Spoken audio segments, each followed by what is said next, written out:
In addition to gaining insights from observing people, it's also valuable to interview them, ask them about their experiences directly. The first step in setting up an interview is deciding who it is that you're going to interview.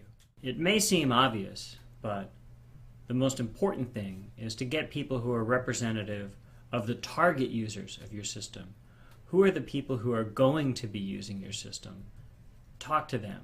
Now, they may be current users of a similar system. If you're creating a better something, you'll likely find current users and you'll want to learn what they care about, what problems they see.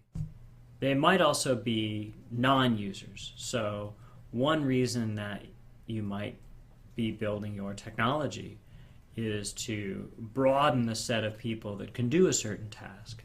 And in that case, you'll want to talk to the non-users, learn about what barriers you see, learn about what their goals are. Say, for example, you're designing a lecture support system. Who would you interview in this case? There's a lot of stakeholders. You might pick the teacher. You might pick the students. You might also pick the teaching staff. Maybe the department administrators that are responsible for making sure the grading is handled properly. Maybe even the parents. It's important to get different types of users. So you might have both a freshman and a PhD student. You might have a domestic student and an international student. Somebody that's in major or out of major. Stronger and weaker students. There are lots of different kinds of users. You can't get them all, but you'll want to find several different people who are representative of major user groups and talk to them. How can you find these people? Well, one great strategy if you're in the US is to use Craigslist. You can also reach out through friends and family. Your social network is a powerful tool for finding people to interview. That doesn't just mean, or even primarily mean, interview your sister. It means ask your sister who she might know, or ask your friend to put you in touch with people they might know. It's quite likely that you'll need to pay people. In the Bay Area on Craigslist, somewhere in the land of $50 to $100 for an interview seems to be the going rate. This gets cheaper if you can have less specialized users. Also, the amount that you'll need to pay people depends on what they believe it's going to be used for. If you can convey that in some way you're making the world a better place, people may be willing to offer their time for free even. On the other hand, if they believe that something will be used for a profit, they'll likely want a fair wage for their time. If you're a skunkworks project and don't have enough money to really pay people, one thing that you can do is offer a token of appreciation.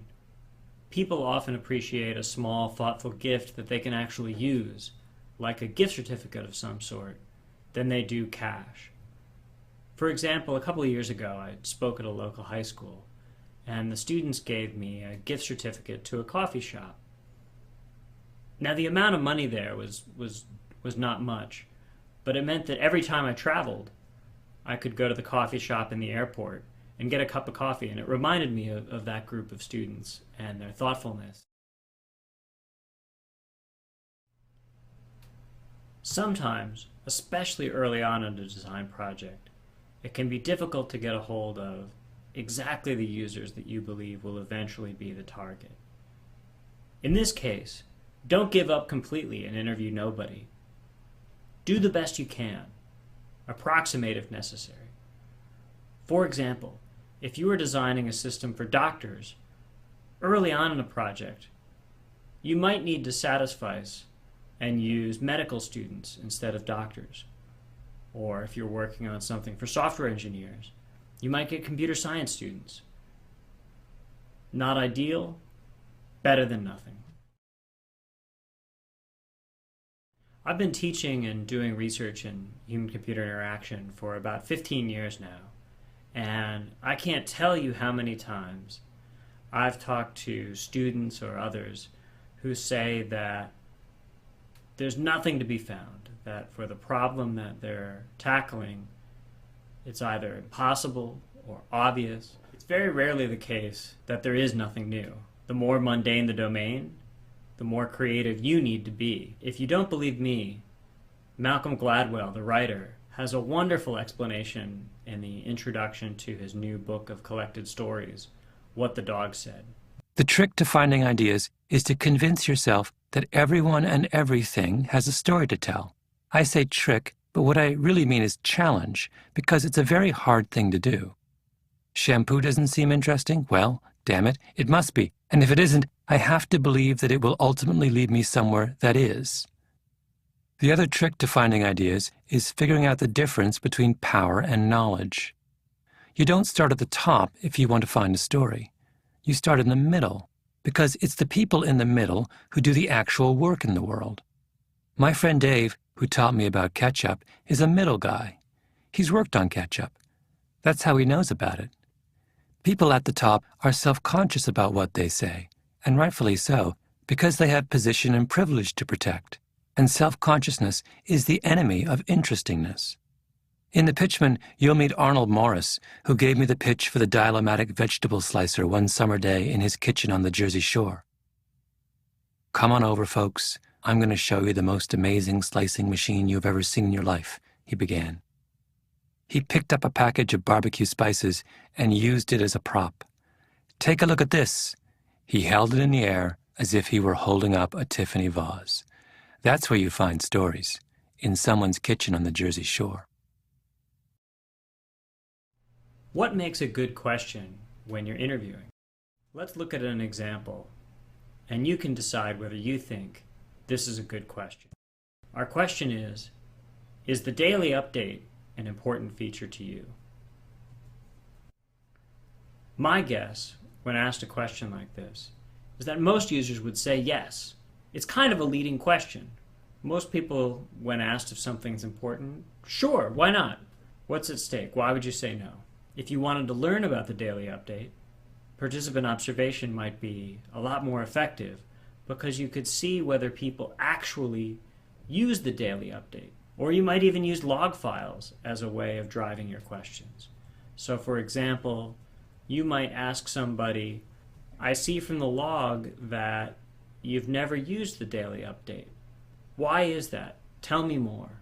Especially early on, the more open-ended your questions are, the more interesting the answers that you'll get.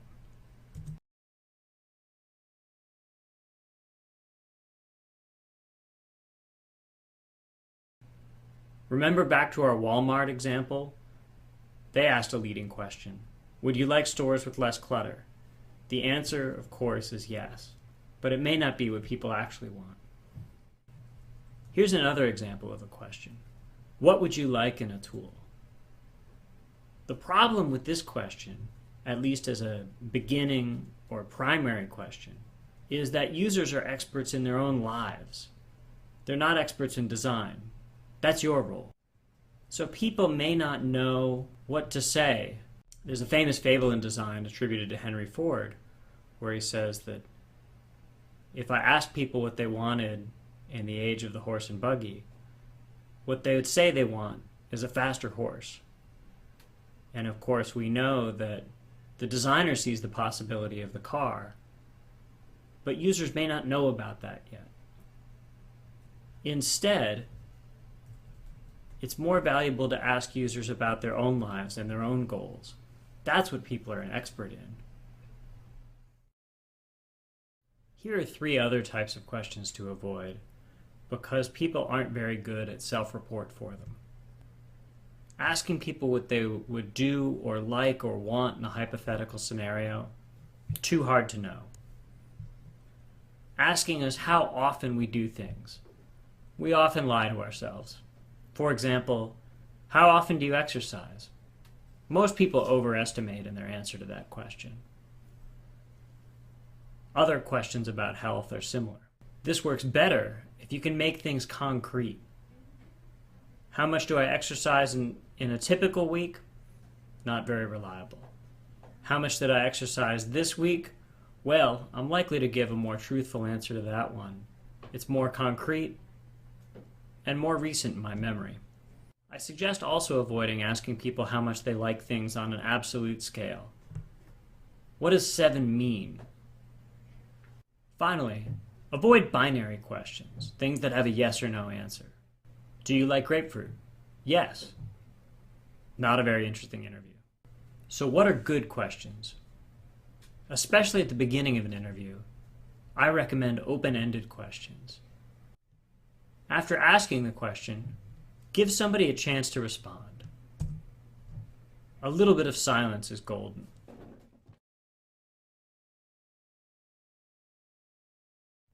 When I first started teaching, I made a mistake that a lot of young teachers make. I would ask the class for a question, and after 17 milliseconds, when nobody had answered, I would jump in and offer the answer myself. I trained the students that they didn't need to be part of the class, that I would always answer every question. There was no reason to participate. One of my colleagues taught me to wait a little longer. And it's amazing, even in a quiet classroom, before students are used to interacting. Let a few seconds of silence happen, and people will start to chime in. The same is true in interviews. You may get a quick answer at first. Let some silence happen. After a few seconds, you'll hear the second story, and the second story is often a lot more interesting.